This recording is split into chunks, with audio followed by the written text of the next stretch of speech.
नमस्कार, आप सुन रहे हैं सुरता साहित्य की धरोहर का विशेष कार्यक्रम मंगलवारी सभा व्यक्तित्व एवं कृतित्व। आज की प्रस्तुति समर्पित है छत्तीसगढ़ के उस जन कवि को जिन्होंने अपने शब्दों से सर्वहारा वर्ग के हृदय की धड़कन को आवाज दी। कवि भगवती लाल सेन। उनकी कविताएं केवल शब्द नहीं बल्कि आम जन की वेदना, संघर्ष और स्वाभिमान की जीवंत गाथा हैं। नदियां मरे पियास और देख रे आँखी सुन रे कान जैसी रचनाएं उनके भीतर के जन कवि की सच्ची पहचान कराती हैं। आइए सुनते हैं भगवती लाल सेन, सर्वहारा वर्ग के कवि, एक स्मरण, एक सम्मान, एक प्रेरणा। नमस्कार।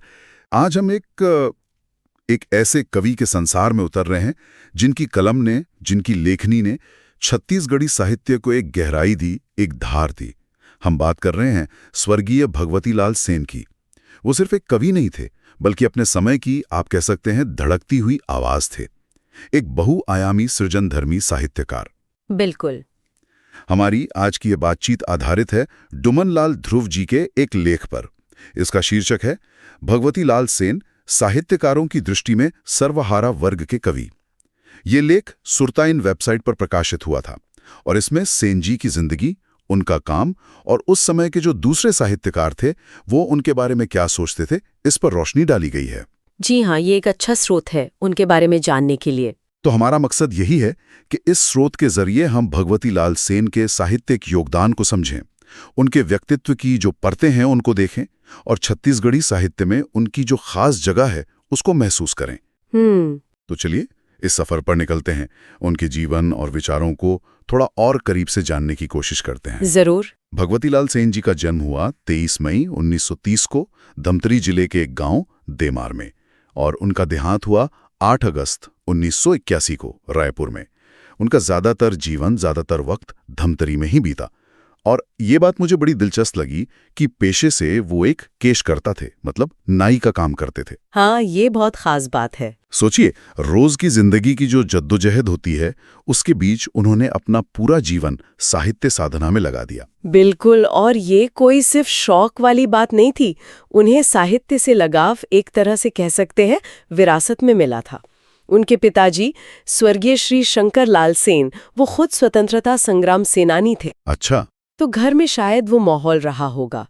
भगवती जी ने शुरू में तो हिंदी में लिखा, गंभीर मानवीय संवेदनाओं पर कविताएं लिखीं, पर जल्दी ही उन्हें एहसास हुआ कि अपनी मिट्टी की बोली, अपनी छत्तीसगढ़ी में वो अपने विचारों को, अपने भावों की उथल पुथल को कहीं ज्यादा सच्चाई से, ज्यादा ताकत से कह सकते हैं। और शायद यहीं से उनकी वो खास पहचान बननी शुरू हुई। हाँ। उनकी लिखने का अंदाज कैसा था, मतलब क्या खास बात थी उसमें?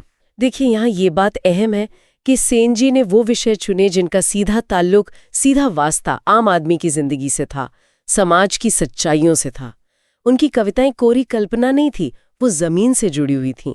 कई बार तो ऐसा लगता है जैसे वो सामाजिक दस्तावेज हों। उन्होंने इंसानी जज्बातों को, समाज की कड़वी हकीकतों को और साहित्य का असल मतलब क्या है, इसको बहुत गंभीरता से परखा और लिखा।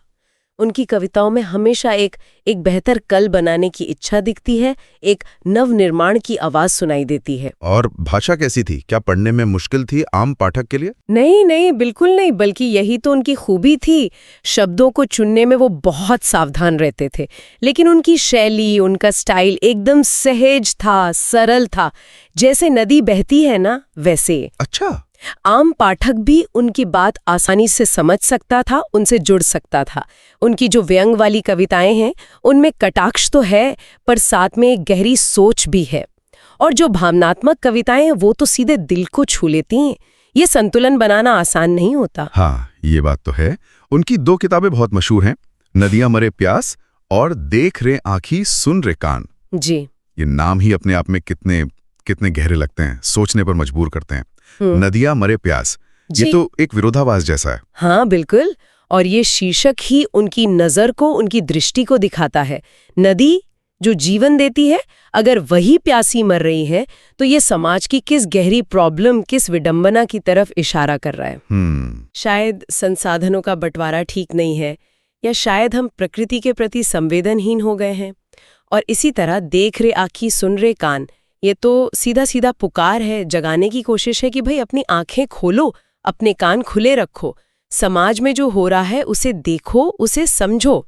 उनकी रचनाएं पाठक को अंदर तक झकझोर देती हैं। ये तो हुई उनकी रचनाओं की बात। अब ये जानना भी दिलचस्प होगा कि उनके समय के जो दूसरे बड़े साहित्यकार थे वो उन्हें किस तरह देखते थे। स्रोत में इसका काफी जिक्र मिलता है। हाँ, और ये जानना जरूरी भी है क्योंकि इससे हमें उनके कद का, उनके महत्व का अंदाजा लगता है। चलिए कुछ प्रमुख विचारों पर नजर डालते हैं। अगर हम समकालीन साहित्यकारों की राय को थोड़ा बांट कर देखें तो एक बात साफ उभरती है, उनकी कविता की ताकत और उसका असर। जैसे डॉक्टर जीवन यदु, हाँ। वो खुद एक बड़े कवि हैं। उन्होंने कहा कि सेन जी 20वीं सदी के उत्तरार्ध में छत्तीसगढ़ी कविता में अग्नि की आंच और प्रकाश लेकर आए। ये तो बहुत बड़ी बात है। बहुत बड़ी बात है। आग की तपन भी और रोशनी भी। मतलब उनकी कविताओं में अन्याय के खिलाफ गुस्सा भी था और समाज को रास्ता दिखाने वाली रोशनी भी थी। डॉक्टर यदु मानते हैं कि सेन जी आज हमारे बीच नहीं है, पर उनकी कविता की ये आंच और ये रोशनी आज भी उतनी ही महसूस होती है, वो आज भी प्रासंगिक हैं। बिल्कुल। और इसी असर को जयंत कुमार थौरात ने थोड़े अलग शब्दों में कहा। उन्होंने सेन को छत्तीसगढ़ी भाषा का श्रेष्ठ कवि माना। उन्होंने कहा कि उनकी अभिव्यक्ति में, उनके कहने के ढंग में जो नयापन था, उसने छत्तीसगढ़ी भाषा की व्यंजना शक्ति को, मतलब शब्दों के पीछे जो गहरे अर्थ छिपे होते हैं, उनको कहने की क्षमता को एक नई ऊंचाई दी, शिखर तक पहुंचाया। थौरात जी ने उनकी एक पंक्ति भी कोट की है, मेहनत और लगन पर सादे, आज सुमत के बाग लगा दो, अंतस्म अनुराग जगा दो। वाह। यानी मेहनत और लगन के प्रसाद से आज अच्छी सोच का, अच्छी बुद्धि का बाग लगाओ और अपने अंदर प्रेम जगाओ। कितनी पॉजिटिव, कितनी गहरी बात है। बहुत खूब। और त्रिभुवन पांडे जी, जो खुद व्यंग्य के लिए जाने जाते हैं, उन्होंने सेन जी की किस खासियत को पहचाना?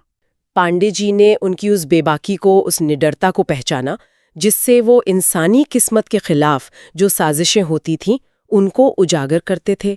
उनका मानना था कि अपनी लोक भाषा, अपनी छत्तीसगढ़ी की ताकत का इतने असरदार तरीके से इस्तेमाल करना, ये सेन जी की अपनी खास उपलब्धि थी। वो भाषा की नब्ज जानते थे, पहचानते थे। ये तो हुई उनकी काव्य शक्ति, लेकिन उनके व्यक्तित्व के बारे में, उनके स्वभाव के बारे में, उनके समकालीन क्या कहते थे? कैसे इंसान थे वो? उनके व्यक्तित्व की जो तस्वीर सामने आती है वो एक बेहद सीधे, सच्चे और ईमानदार इंसान की है। जैसे जाने माने गीतकार नारायण लाल परमार ने उन्हें ऐसा कवि बताया जिनका भगवान कोई देवी देवता नहीं बल्कि मेहनत है, श्रम है। अच्छा। जिनके अंदर छल कपट नहीं है बल्कि गांव की मिट्टी की महक है।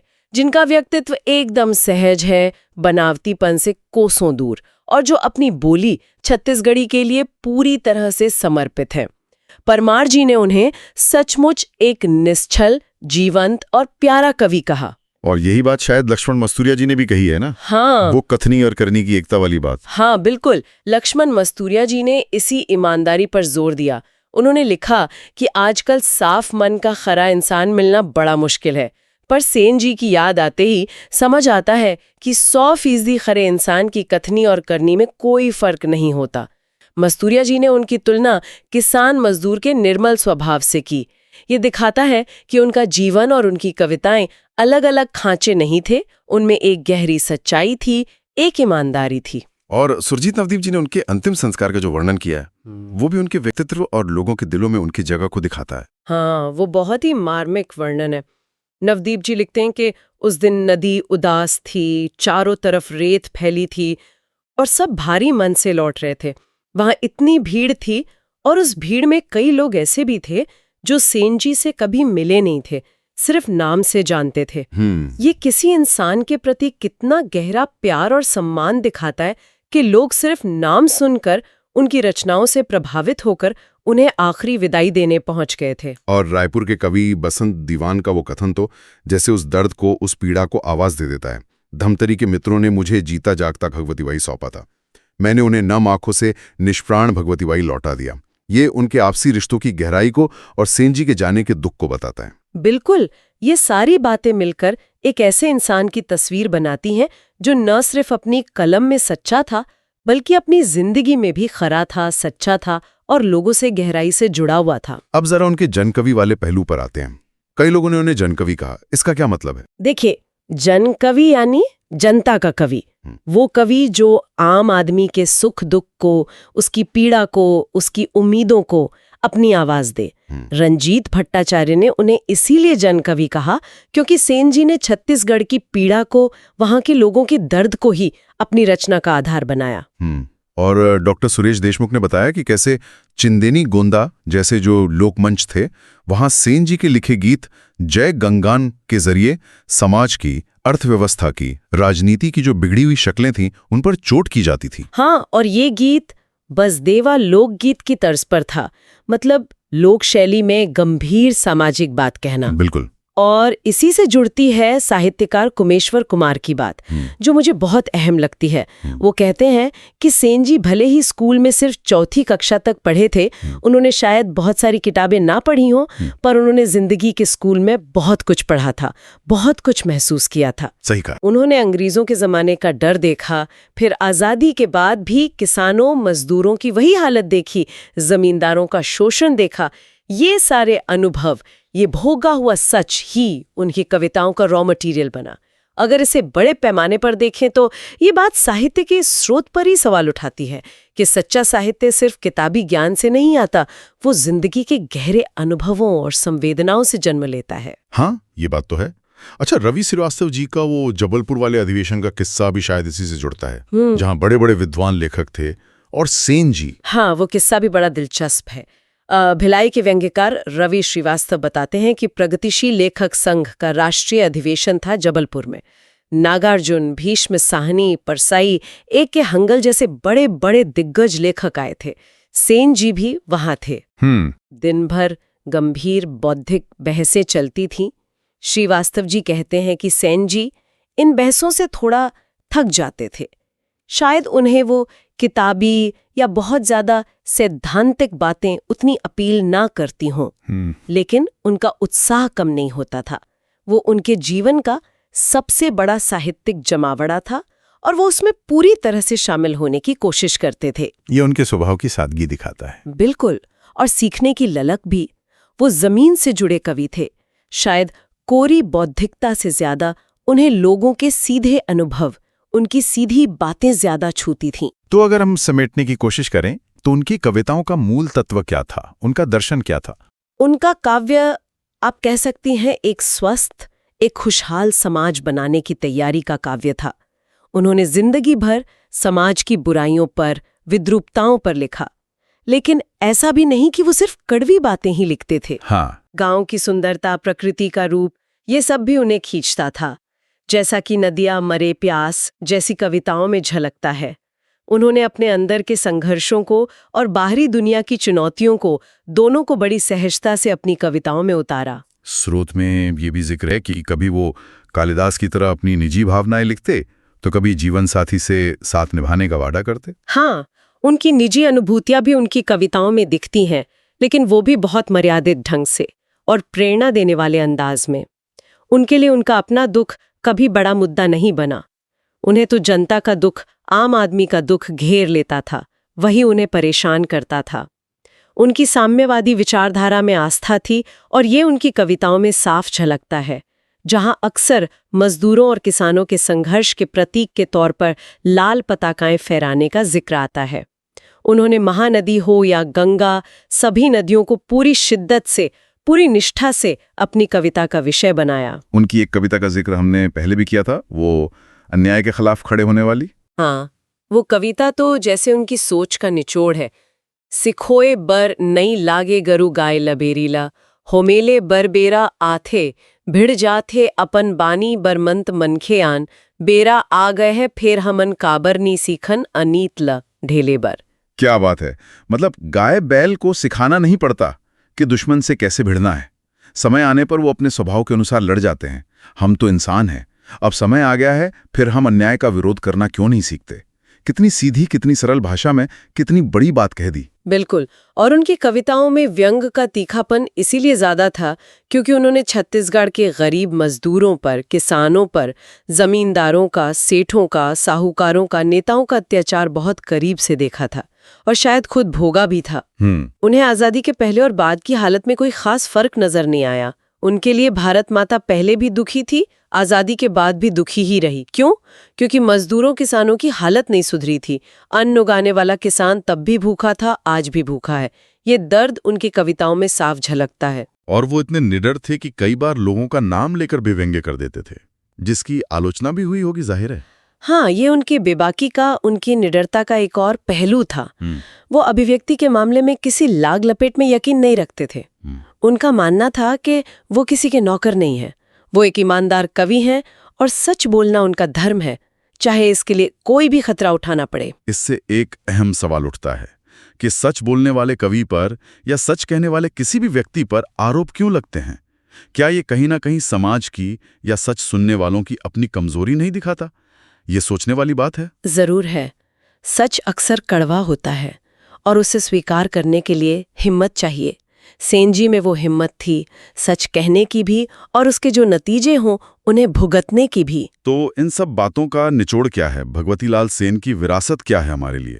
देखिए, भगवती लाल सेन एक बेहद साफ दिल, एक निष्कपट कवि थे, जिनका सपना था एक ऐसा समाज जहां ऊंच नीच न हो, वर्ग भेद न हो, शोषण न हो।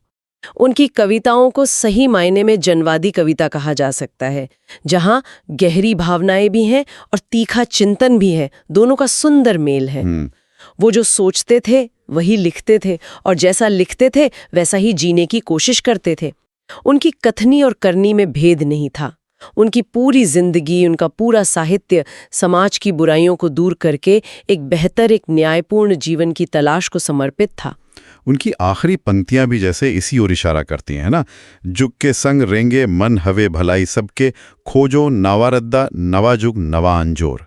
अपने मुड़पेल गोठला झंतानो जी, चेथी के आखीला आगुमा आनो जी। कितना सटीक, कितना जरूरी संदेश है। जमाने के साथ चलो, इसी में सबकी भलाई है। नए रास्ते खोजो, क्योंकि नया युग नई रोशनी लेकर आएगा। अपनी पुरानी घिसी पिटी बातों पर अटके मत रहो। चेथी के आंखें यानी पीछे देखने वाली आंख को आगोमन आनव जी यानी आगे लाओ। अतीत से सीखो, जरूर सीखो, लेकिन देखो भविष्य की ओर। तो संक्षेप में कहें तो भगवती लाल सेन सिर्फ एक कवि नहीं थे, वे छत्तीसगढ़ के आम आदमी की अंतरात्मा की आवाज थे।